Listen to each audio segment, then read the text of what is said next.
अगर जितनी बातें अभी हमने 2021 के हवाले से की हैं कि कहाँ कहाँ अपोजिशन नाकाम रही, कहाँ हुकूमत नाकाम रही है, कहाँ कहाँ पर टारगेट्स अचीव नहीं हो सके, 2022 को जब आप देखते हैं तो कुछ 2021 से मुख्तलिफ नजर आता है आपको? यानी इस 2021 में अगर नवाज शरीफ नहीं आ सके तो 22 में आपको आते हुए नजर आ रहे हैं?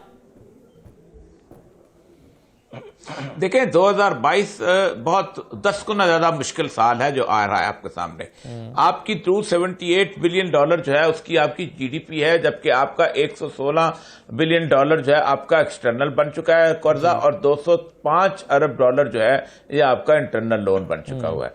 आपकी जीडीपी सारी की सारी जो है वो बिल्कुल कर्जे के ऊपर मुकम्मल है। आप नवाज शरीफ आके क्या करेंगे? इस मुल्क को ठीक कर लेंगे? नामुमकिनात में से कोई भी इस वक्त इमरान खान साहब के लिए सबसे बड़ा चैलेंज ये बन जाएगा कि वो इस जगह जो मिनी बजट लेके आते हैं, क्या उस बजट के से जो उन्होंने तवक्कुआत अबस्ता किए हैं 300-400 अरब रुपए की, क्या वो 300-400 अरब रुपए इकट्ठा कर सकेंगे? क्या लोगों की जो सूरत हाल है क्या ऐसी ही रहेगी? असल मसला यह है कि इस 3-4 महीने, जो पहले 3-4 महीने मुझे ऐसे क्राइसिस के नजर आते हैं कि जिसके अंदर या तो नेशनल कंसेंसस बनता हुआ नजर आता है, तब ये मुल्क यहां से निकल आएगा, या फिर सारे के सारे सियासतदानों की छुट्टी हो जाएगी। क्योंकि हो ये रहा है कि आपका पूरे का पूरा जितना भी स्ट्रक्चर है एट स्टेक है। आपने पाक दुनिया का कोई मुल्क ऐसा नहीं जिससे कर्जा ना लिया हो, कोई ऐसा बैंक नहीं जिससे कर्जा ना लिया हो। जहां से कर्जा मिल सकता था वो सब का सब आपने कर्जा ले लिया हुआ है। स्टेट बैंक को उन्होंने लॉक कर दिया, उन्होंने कहा खबरदार यहां से आप पैसे नहीं ले सकते, इसलिए जब तक हमारे पैसे पूरे नहीं होंगे कर्जे के उस वक्त तक आप ले सकते। अब या तो आप डिफॉल्ट करें और मोहलत मांगे, या फिर आप आंखें दिखाएं। आंखें दिखाने वाले मुल्क हैं 2-3 जो कि अपना उसमें थे, जैसे इक्वाडोर था, या जैसे निकरागुआ, इस तरह के मुल्क। ब्राजील ने भी आंखें दिखाई थी, लेकिन इस आंखें दिखाने के लिए आपको लीडरशिप चाहिए। इमरान खान साहब की लीडरशिप में तो ये आंखें दिखाने वाली चीज है कोई नहीं। पाकिस्तान के अंदर 40-50 इकोनॉमिस्ट हैं जो ये पाकिस्तान को चलाते हैं, यही 40-50 इकोनॉमिस्ट यही तबसरे करते हैं, यही सब कुछ करते हैं, यही मुल्क बनाते हैं, यही मुल्क डबोते हैं।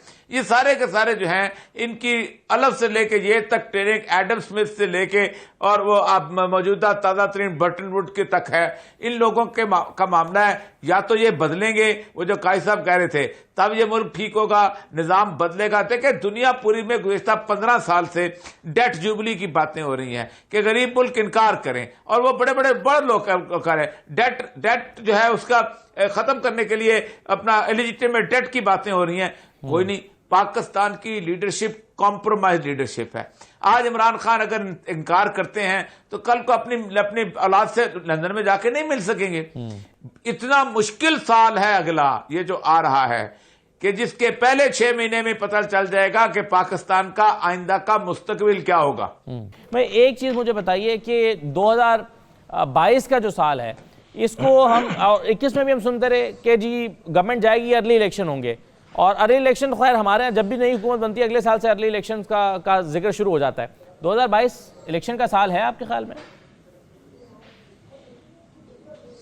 नहीं, इलेक्शन का साल नहीं, शायद बहुत चीजें सेटअप जो है वो उसको तबाह बर्बाद करने का साल है। आपकी इकोनॉमी जो है जिस सतह पे आ चुकी है उसका आप तसव्वुर नहीं कर सकते।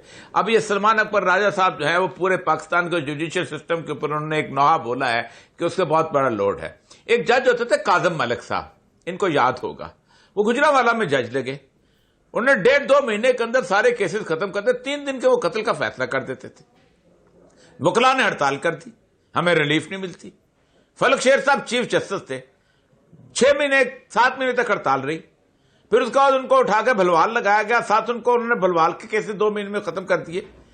उसके बाद उन्होंने सरगोदा को दे दिया, सरगोदा के खत्म कर दिए। वो मेरे प्रोग्राम में ऑन रिकॉर्ड है, पूरा 1 घंटे का प्रोग्राम उन्होंने किया है। आप क्या समझते हैं ये पॉलिटिकल केस बनाए जाते हैं? और साहब अगर 10 केस होते हैं ना एक दिन में, तो सारे 15 मिनट में सारी कार्रवाई मुकम्मल। अक्सर अदालतों में, अक्सर केसेस में, लोअर कोर्ट्स में खासतौर पे नायब अदालतों में भी ऐसा होता है, 15 मिनट में सबकी तारीखें पढ़ के तो दिन खत्म हो जाता है। असद भाई, मैं 9 साल, 3 साल मैं सब डिविजनल मैजिस्ट्रेट और 6 साल मैं डिस्ट्रिक्ट मैजिस्ट्रेट रहा हूं। मुझे पता है लोड ऑफ वर्क कितना है पाकिस्तान के अंदर। हवा बनाया हुआ है, घर से चलते हैं इसलिए कि हम तो तारीख लेके देंगे।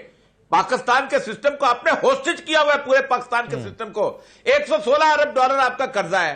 आप गिन लो मेरे साथ, 4 अरब डॉलर आप लगा दो, मोटरवे बनाया आपने, ठीक है। उसके बाद आपने 1-2 अरब डॉलर का डैम बना दिया आप मंगला, 2.5-3 अरब का आपने कहा, बाकी था हिसाब तो दो। आप कहते हैं पॉलिटिकल केसेस बने हुए हैं। चोर मुल्क पाकिस्तान को लूट कर तबाह बर्बाद कर दिया गया।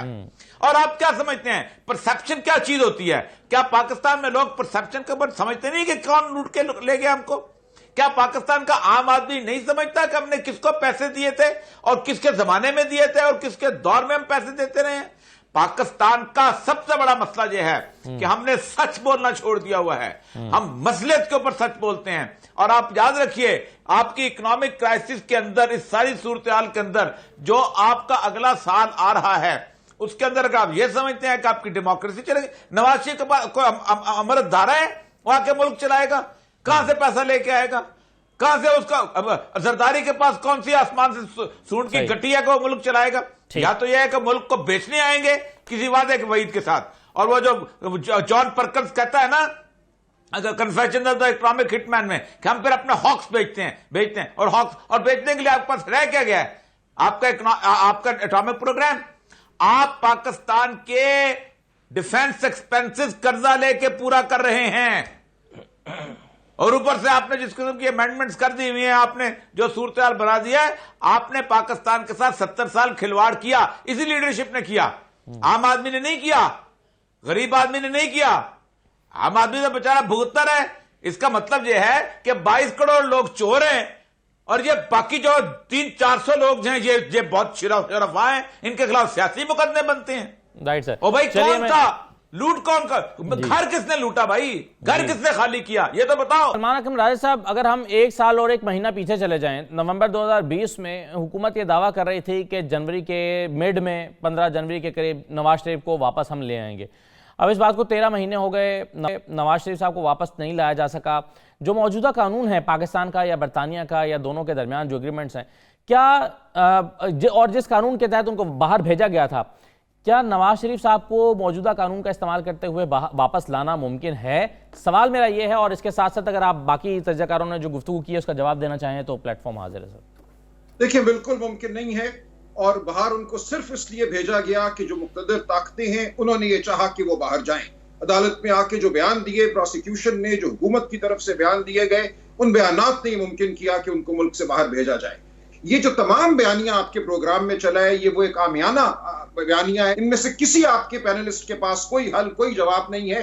70 साल में आधा अरसे से ज्यादा हमारे मुल्क में मार्शल लॉ रहा। मार्शल लॉ के अदबार में बेशुमार मुकदमात बने। मार्शल लॉ खत्म हुआ, मुकदमात खत्म हो गए, या मार्शल लॉ के दौर ही में उन मुकदमात को खत्म कर दिया गया। एनआरओ किसने जारी किया? मैं एनआरओ के खिलाफ डॉक्टर मुबशर की तरफ से केस लेकर गया था अदालत उस्मा में। इस मुल्क में मुकदमे बनते और खत्म होते हैं मसलहतों की बुनियाद पर। यह कहना कि वकील फीस लेकर मुकदमा रोक देते हैं, बचकाना बात है। जब मुकदमे ने चलना होते हैं तो किसी की मजाल नहीं होती। उसने 3 करोड़ फीस ली हो या 4 करोड़ ली हो, वो कोई सेठ हो या वो कोई और हो, वो जेलों में भी गए। मुशर्रफ आया, जब उसने लोगों को जेलों में डालना था, उसने डाला लोगों को। सर्वर रोड थाने में जाकर हमने देखा कि ठंडे फर्श पे मुल्क के बड़े बड़े सेठ बैठे हुए थे। और जब डील हो गई, जब मसलियत हो गई, तो उन्हीं सेठों के घरों में वो पार्टियां करते थे और नाचते थे। ये है हमारे मुल्क की हकीकत। हम एक बिल्कुल लाताल्लुक किस्म का एक बयानिया जो है वो देते फिरते हैं कि अदालत जो है वो बिक जाती है, ताकतवर उस पर हावी हो जाती है। कोई रियासत से ज्यादा ताकतवर नहीं होता। जब तक रियासत मुकदमे को खराब ना करे,